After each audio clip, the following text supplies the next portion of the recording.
ఏపీలో జంగిల్ రాజ్ కంటే దారుణమైన పాలన సాగుతోంది అన్నారు మాజీ మంత్రి అంబటి రాంబాబు. కూటమి నేతల దౌర్జన్యాలకు అంతే లేకుండా పోయిందన్నారు ఆయన.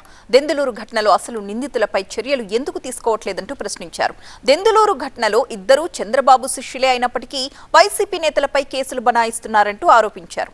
ప్రభుత్వానికి చిత్తశుద్ధే ఉంటే చింతమనేనిపై కేసు పెట్టాలని డిమాండ్ చేశారు అంబటి రాంబాబు. ఒక దారుణమైన పరిపాలన ఇవాళ రాష్ట్రంలో జరుగుతూ ఉంది. దీనికి కూటమి నాయకులు తల దించుకోవాలి సిగ్గుతో అని ఈ సందర్భంగా నేను మనవి చేస్తున్నాను. ఇంత దారుణంగా ఉన్నటువంటి విషయాలని ప్రజలు గమనించండి.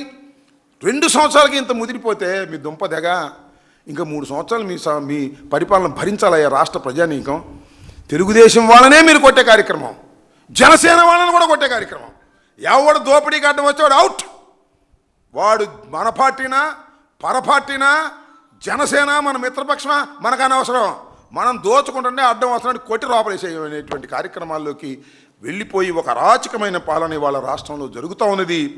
దీనికి చంద్రబాబు నాయుడు గారు రాబోయే కాలంలో తప్పనిసరిగా మూల్యం చెల్లిస్తాడు. నేను ఇవాళ చెప్తున్నా, మీకు సిగ్గుంటే లజ్జుంటే చట్టం మీద గౌరవం ఉంటే ఇమీడియట్గా చింతమనేని ప్రభాకర్ మీద కేసు పెట్టండి.